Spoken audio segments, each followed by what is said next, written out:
Hello friends, स्वागत है आपका डिजिटल तैयारी चैनल पे। मैं श्रेयांश कोठारी लेके आया हूं आप सभी के लिए आपकी प्यारी किताब Objective General English by SP Bakshi का कंप्लीट सोल्यूशन। दोस्तों, कंप्लीट सोल्यूशन का मतलब एक्चुअली कंप्लीट सोल्यूशन है। यहाँ पे मैं पूरा के पूरा सोल्यूशन करवा रहा हूँ, एक एक सेंटेंस को यहाँ पे अच्छे से एक्सप्लेन कर रहा हूँ। हो सकता है हमारे बहुत सारे वीडियो करीब 120 के आसपास 125 वीडियोज आ चुके हैं और हो सकता है 200-300 वीडियो आए, लेकिन ऐसा एक डिटेल्ड सोल्यूशन होगा दोस्तों जो कहीं किसी भी प्रकार के चैनल पे उपलब्ध नहीं होगा। दोस्तों, बस आप हमारा साथ बनाए रखिए, आप हमारा साथ देते रहिए, मजा आ जाएगा। मैं आपको इस बात का श्योरिटी देता हूं। चलिए, अब मैं लिए चलता हूं आपको सीधा चैप्टर पे। दोस्तों, यहां हमें शुरू करना है रिवीजन एक्सरसाइज का, एक्सरसाइज नंबर बी। आज हम शुरू करेंगे पहले क्वेश्चन से, एक्सरसाइज बी का। इससे पहले के वीडियोस आप देख चुके हैं, ऐसा मैं मान के आगे बढ़ रहा हूं। अगर अभी तक आपने पिछले वीडियोस नहीं देखे हैं, आई वुड स्ट्रांगली रिकमेंड कि स्टॉप यहीं पे हो जाइए और पुराने वीडियोस एक बार देख लीजिए। और कहीं जाए ना जाए तो वर्ब की शुरुआत जो चैप्टर से हुई थी वो कर लें। दोस्तों, ये तो रिवीजन है, ये तो कंप्लीट स्टार्टिंग से जो डे 1 में मैंने पढ़ाया था उसका पूरा के पूरा सोल्यूशन है। चलिए, मैं लिए चलता हूं आपको चैप्टर पे। दोस्तों, आई हैव नॉट हर्ड, ध्यान से देखिएगा, I have not heard from him, he may dash his wife last year। Past की कहानी है दोस्तों, लास्ट ईयर की बात है। may have divorced। अगर ये प्रेजेंट की बात होती तो हम सीधा may के बाद वर्ब की फर्स्ट फॉर्म लगा लेते, may divorce, ठीक है ना। ये पास्ट की पॉसिबिलिटी है, शायद ऐसा हो चुका होगा। may से शायद का पता चला और लास्ट ईयर से पास्ट का पता चला, तो ऐसा अगर हो चुका होगा। मैंने बहुत समय से उससे सुना नहीं है, मतलब उससे मेरी बात नहीं हुई है। उसने शायद अपनी बीवी को पिछले साल, पिछले वर्ष उसने डिवोर्स दे दिया होगा। तो आपको याद होगा दोस्तों, मॉडल्स चैप्टर पढ़ा था हमने, मे हैव डिवोर्स्ड आ जाएगा। क्वेश्चन नंबर सेकंड देखिए, यूजुअली हमारा कीवर्ड है यहाँ पे। दोस्तों, मैंने आपको पिछले वीडियो में भी कहा था कीवर्ड्स आर इंपॉर्टेंट। आपने देखा होगा, पहले मेरा जो ध्यान गया वो इधर गया, मैंने सबसे पहले गोला यहां बनाया। मेरा ये पॉइंट है कि आपको टाइम को देखना पड़ेगा, फोकस करना पड़ेगा, एम करना पड़ेगा, तभी आपको चीजें समझ में आएंगी। तो मैं अगर इसको आगे लेके चलूं तो मैं यही कहना चाहूंगा कि यहां यूजुअली से मुझे पता चला कि ये प्रेजेंट सिंपल है। प्रेजेंट सिंपल है तो रन में रन ही आ जाएगा, क्योंकि बसेस प्लूरल है, रन में एस नहीं लगा सकते। Buses usually run along this street, but today, लेकिन आज क्या हो रहा है, they are not running, वो नहीं चल रही हैं। अब मुझे कैसे पता चला कि यहाँ पे टुडे के साथ ये लगाऊंगा? देखिए, टुडे के साथ मुझे आमतौर पे प्रेजेंट सिंपल को तो अवॉइड करना है। आज ऐसा होता है ये तो बिल्कुल नहीं कहेंगे। उसके बाद जो सेकंड पॉसिबिलिटी आती है वो ये है, वैसे टुडे के साथ आप प्रेजेंट सिंपल को छोड़ के कोई भी टेंस लगाएं तो वो करेक्ट हो सकता है। लॉजिकली करेक्ट होने के लिए सेंटेंस जब पूरा बन रहा है, बसेस आम तौर पर इस गली के साथ साथ चलती हैं, दौड़ती हैं, लेकिन आज ऐसा नहीं हो रहा है, क्योंकि because the road is under repairs. वो भैया रोड ही रिपेयर हो रही है, तो ये काम आज नहीं हो रहा है। क्या ये मेरी बात समझ आई आप लोगों को? चलिए, मैं और आगे लिए चलता हूं आपको। क्वेश्चन नंबर थर्ड पे, इट स्टिल इज रेनिंग। मुझे कैसे पता चला? भैया, स्टिल यानी अभी भी ये काम हो रहा है, तो अभी भी रेनिंग हो रही है। इट एक्चुअली देखिए, वैसे तो बोलना चाहिए it is still raining, but ठीक है, उन्होंने सेंटेंस बनाने की दृष्टि से, एक फिल इन द ब्लैंक्स डालने की दृष्टि से, it still is raining but जल्दी ही बंद हो जाएगी। तो मुझे ऐसा लगता है विल स्टॉप तो आ ही सकता है, कोई दिक्कत ही नहीं है, फ्यूचर की बात कर रहे हैं, लेकिन हम बहुत ज्यादा श्योर नहीं हो सकते कि भैया ऐसा होगा ही होगा। तो इट माइट स्टॉप भी लिखा जा सकता है, गलत नहीं है। Might stop, may stop future की बात के लिए कई बार आता है, तो माइट स्टॉप, मे स्टॉप भी आ सकता है। ग्रामेटिकली विल स्टॉप तो करेक्ट है ही, कोई दिक्कत ही नहीं है।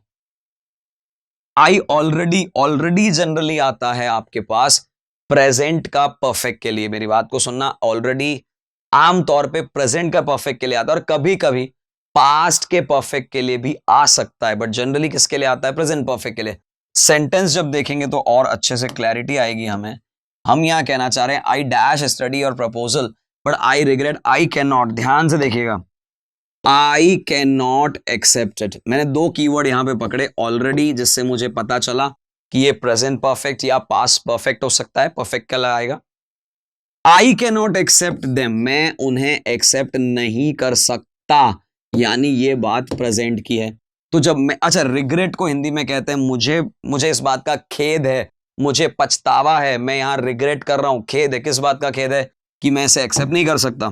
तो जब मैं एक्सेप्ट कर ही नहीं सकता हूं तो मैं आज की ही बात कर रहा हूं कि भैया मैंने जो है आई ऑलरेडी हैव स्टडीड, मेरी बात को समझिएगा, मैं इसे पढ़ चुका हूं तुम्हारे प्रपोजल्स को, लेकिन इस बात का खेद है कि भैया एक्सेप्ट नहीं कर सकता, मैं नहीं कर सकता, मेरी मजबूरी है।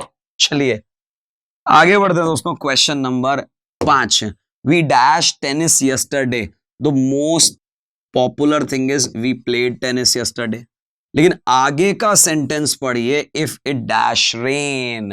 यहां पढ़ते ही मैं मिटा दूंगा इसे, क्यों? क्योंकि यहां ये इफ का सेंटेंस है, यानी मैंने तो खेला ही नहीं है, ये तो कहना चाह रहा हूं कि अगर बारिश नहीं हुई होती तो मैं खेलता, हम खेलते, या जो भी। तो आपके पास जो मोस्ट एक्सेप्टेबल जिसे हम कहते हैं कंडीशनल सेंटेंस आ सकता है, इफ इट हैड नॉट रेन्ड, अगर बारिश नहीं हुई होती। इफ के साथ हैड प्लस V3 आता है, और दूसरे वाले में आता है वी वुड हैव प्लेड। मेरी बात को समझिएगा, हम टेनिस खेल चुके होते अगर बारिश नहीं हुई होती। क्या ये बात समझ आ रही है? तो इफ के साथ जब हैड आएगा, दूसरे वाले पार्ट में वुड हैव प्लस V3 आएगा। इसको ऐसे ले लीजिए, दूसरे पार्ट में अगर वुड हैव प्लस V3 आएगा तो पहले वाले पार्ट में हैड, इफ वाले पार्ट में हैड V3 आएगा। जैसे हम यहां पे देख सकते हैं, देखिए आगे क्या आया है, if I dash a writer would have typed this letter my self. My self का मतलब है मैं स्वयं, मैं खुद ही लेटर लिख लेता अगर मेरे पास टाइपराइटर होता, यानी आई हैड तो आएगा ही आएगा। अब मेरी बात को बहुत गौर समझिएगा, यहां मैक्सिमम स्टूडेंट गलती करते हैं, यहां एक हैड नहीं दो हैड आएंगे। क्यों भाई? मेरा नियम कहता है इफ के साथ हैड प्लस V3 लगाओ।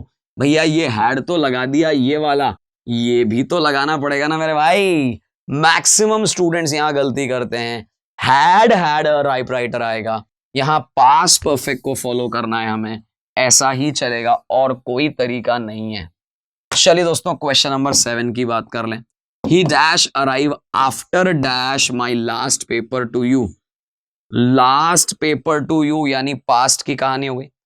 आपको आफ्टर का नियम याद होगा अच्छी तरीके से। ही अराइव्ड, वो आया, कब आया? After I had finished my last letter, जब मैं आखिरी लेटर तुमको लिख चुका था उसके बाद वो आया। यानी आफ्टर का नियम, इससे जस्ट पिछले वाले वीडियो में मैंने बहुत अच्छे से एक्सप्लेन भी किया था कि आफ्टर से पहले अगर सेकेंड फॉर्म आएगा, आफ्टर के बाद हैड V3 आएगा, बस यही हमें ध्यान रखना है। चलिए दोस्तों क्वेश्चन नंबर 8 पे लिए चलता हूं। वाइल यानी के दौरान यानी examine. While he was examining the paper, जब वो पेपर एग्जामिन कर रहा था। एग्जामिन कर रहा था का मतलब है चेक कर रहा था, देख रहा था, एग्जामिनेशन। ही फाउंड दैट, उसे ऐसा पता चला, क्या पता चला दोस्तों? That one paper dash from the room, उसको पता चला यानी कोई कार्य उससे पहले हुआ होगा, हैड डिसअपियर्ड।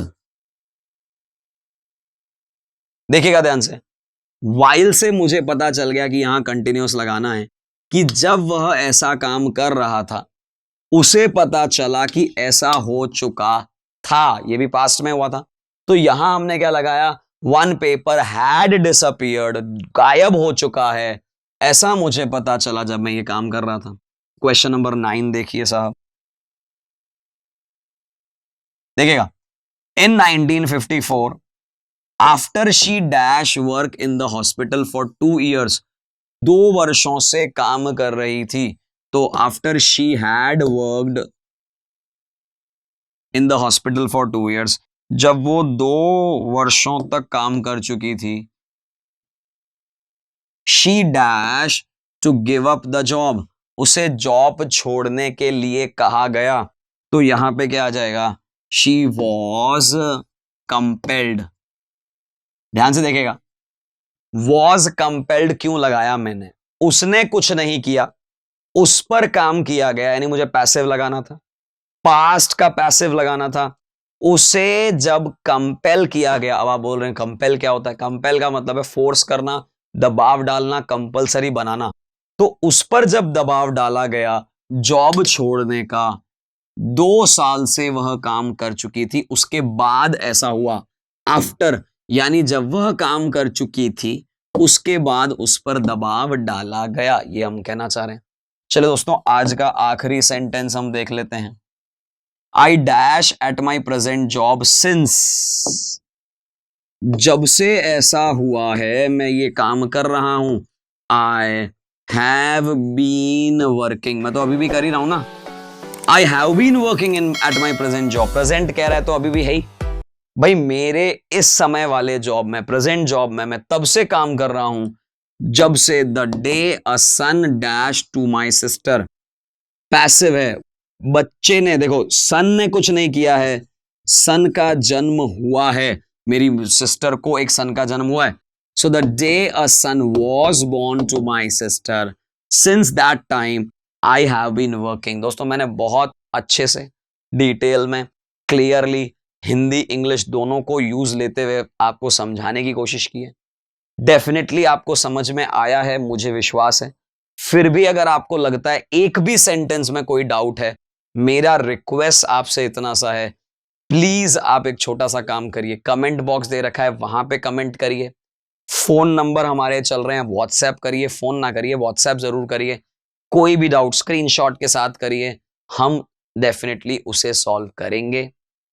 और जो मैं कहना चाह रहा हूं दोस्तों, टेलीग्राम पे हमारा चैनल है डिजिटल तैयारी, मिस ना करें। अगर ये अच्छा लग रहा है वीडियो तो शेयर करने में कंजूसी क्या, आपको कुछ नहीं लगेगा, आपका पैसा नहीं लगेगा, लेकिन आपके ज्यादा से ज्यादा शेयर हमें एनर्जी देगा। अगर आपको लगता है कि हम बहुत अच्छा पढ़ा रहे हैं, अगर आपको लगता है कि ऐसा पढ़ाना कंटिन्यू करना है, ये किताब आगे तक कंटिन्यू करनी है, शेयर करेंगे, व्यूज बढ़ेंगे, हमारी एनर्जी बढ़ती चली जाएगी। बस यही कहना चाहता हूं। Thank you and take care. Please like